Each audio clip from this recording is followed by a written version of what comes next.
Yo, what's up, everybody? My name is Ben Facciani, and right in front of your eyes is a store that I'm currently creating called The Zoo with fully custom inventory, fulfillment, everything. And I want to go over, I guess, like some of the first tests that I've been doing to really optimize this store, optimize this brand, because this is my first time, I guess, creating a brand and not drop shipping. So, as mentioned before, this is fully custom, like this is everything you see is us. This isn't like drop shipping, and so uh, we know this will take a little bit longer. Me and my business partner to, I guess, turn our vision into life and make this into a real brand. But we recently first I started touching break even profitability, and I want to go over some recent tests that I've done and show you guys kind of like a behind the scenes look, and also get your guys' input, your perspective on what we can do in order to improve this. Sorry about the background noise. I'm currently living in Croatia, kind of in the slums, in the trenches right now. But it's beautiful back there. The sun's gonna, set in a little bit, so I'm gonna try and keep this video as short as possible, although it's gonna be pretty long. So yeah, going into the zoo real quick. As you can see, we have a storyline when people go on the website, and then we have the plushies that we have. We're yet to get professional photo shoots done, so we're still getting that in the works. And then we have our roadmap, which doesn't really isn't something really care too much about. What really matters is the plushies and our homepage and our story. Now, I'll let you guys feel free to take a look at the URL, thezoo.co.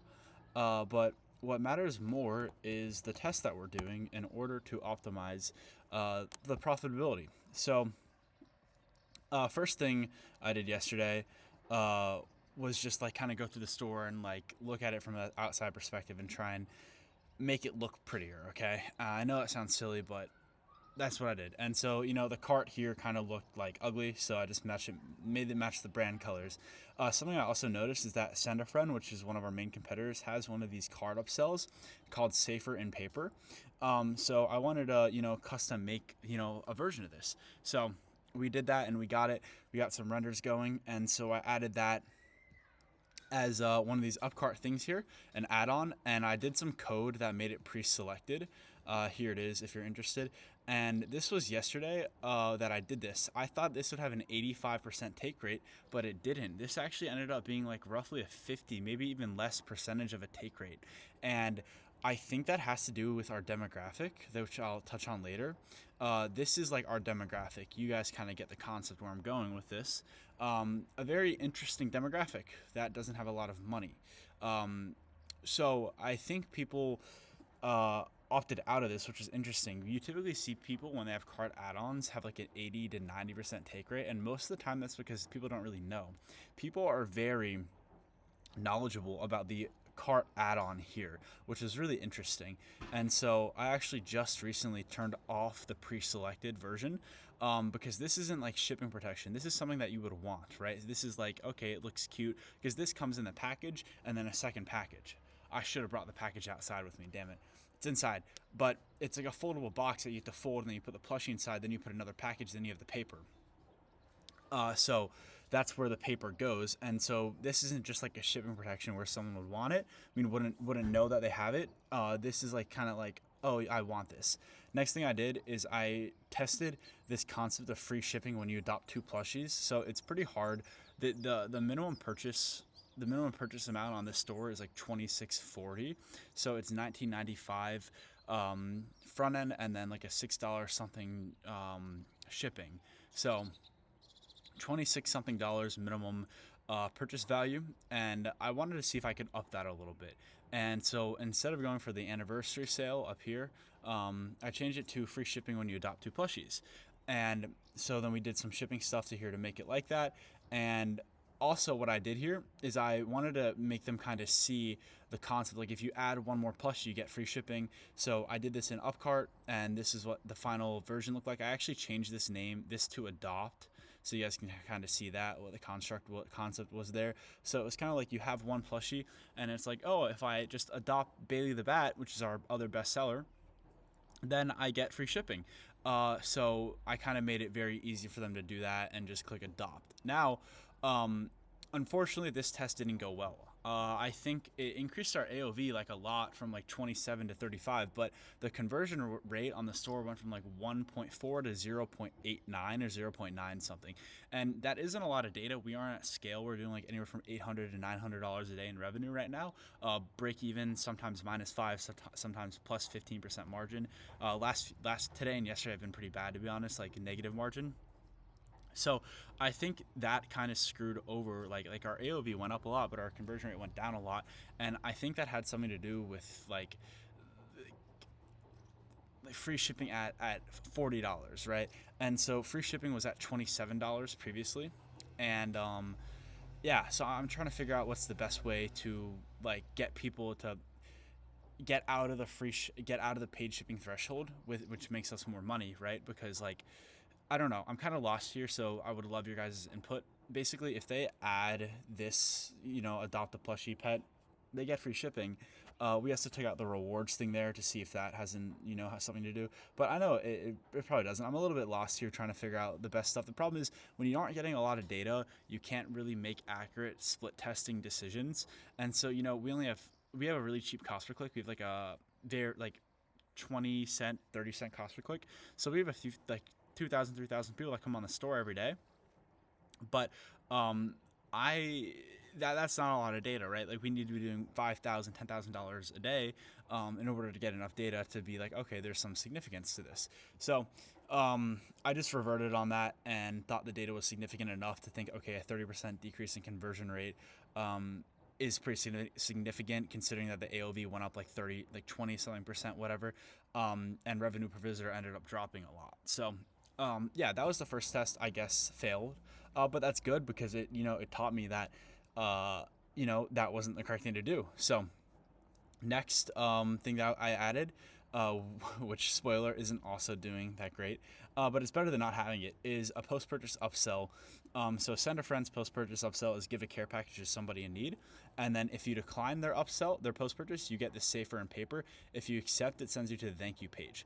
If you just accept this, then it sends you to the thank you page. So you have accept, decline, you get this. If you decline or accept thank you page, if you get this and you accept, straight to the thank you page.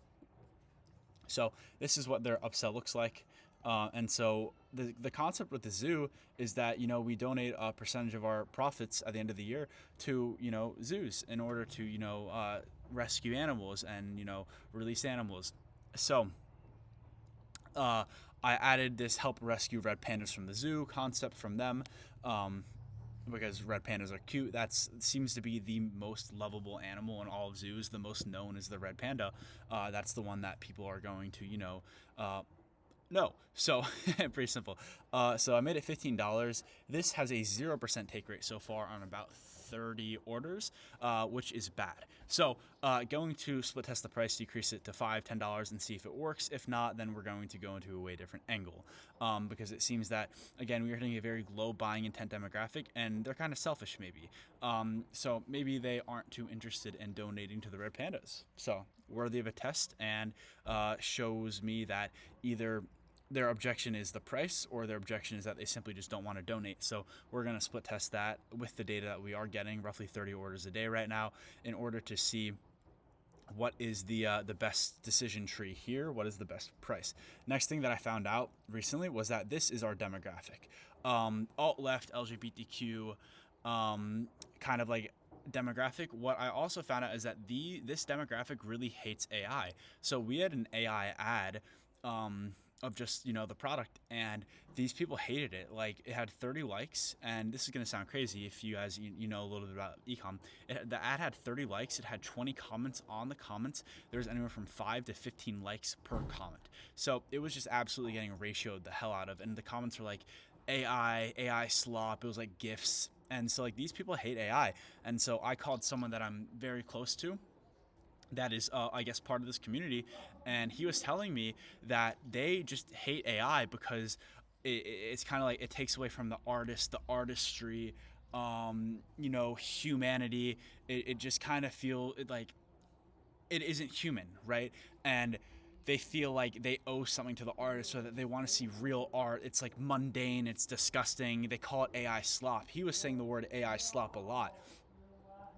So yeah, basically I think our demographic is switching towards this. I checked our Instagram comments, and it was just a lot of people that looked like this in their bio, which honestly isn't ideal. This isn't the demographic I was looking to hit because it's very low buying intent, but Facebook seems to be branching out in that area. And then the last test that I did yesterday was I split tested the concept of tipping, because this demographic is kind of like the Starbucks alt-left girl that screams about the pronouns. Nothing against them, but that is the demographic. And so, when they flip over that Starbucks screen, you best believe they're fucking tipping. And so I threw that thing on the website. Actually didn't work out too well. We had like one person tip, and one person tipping is less value than somebody churning because of the tip. And so if on average one person tips every 30 orders, which is what we had at a 10%, so that'd be $3 profit per 30 orders. I bet on average one person would churn just because it's complex, because they see this, because it's in the way, because they don't agree, whatever. So took that test out, and yeah, there wasn't like super significant, super significant data to prove all of this. More of okay, we were really profitable 4 days ago, and today/yesterday we aren't. Okay, there's something going on here. Let's try and reverse engineer what we did. And so that was some recent tests, I guess, and also the recent revenue chart on the zoo. So you guys can see it was going pretty steadily, losing money, and then I don't really remember. Oh yeah, offer change went from $29 free shipping to $19.95 plus paid shipping, or free shipping at a quantity, like AOV break. So yeah, that is the zoo. If you guys have any recommendations for me, I would really appreciate it. Like, I'm really trying to build this brand in public in front of you guys. So if there's anything you guys would love to see, if you guys have any recommendations to me, if you think there's anything that I could be missing, let me know. I can run through the analytics real quick for you guys. Let's hit a refresh on here and see the depressing. Yeah, no updating orders. But basically our best day was the 11th. And this was like a 2.15 RAS on a roughly 1.39 break even round the table.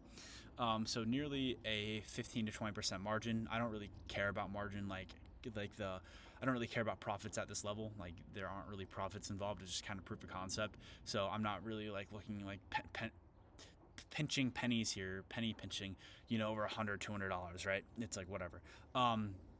And so this was the sales data on May 11th, and then we upped the budget to $600, and we didn't do too well.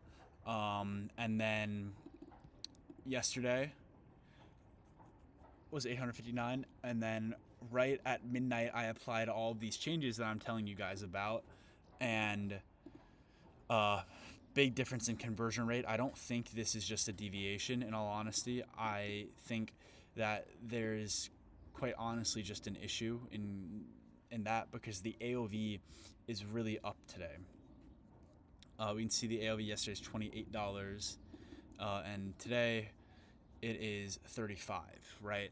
So that's a big AOV increase, and that isn't even considering the back end with shipping and everything.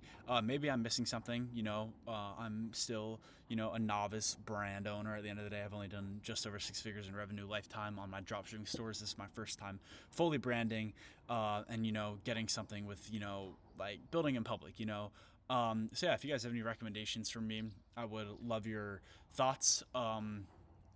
And yeah, that's pretty much all I have. My name is Mefachani. I'm building a multi-8-figure company right in front of your eyes. And if you guys have anything for me, or if this is the first video you've seen of me, I've recorded my entire journey from day one. Look up my channel, start by oldest. You're going to see my first videos from 9 months ago when I started doing entrepreneurship or organic dropshipping. And yeah, I have a free Discord community linked probably in the description of this video. Maybe it's linked in the description of this video. I don't know. And yeah, follow me on Instagram. I'm trying to get some clout so I can DM Instagram models. And yeah, peace out, guys.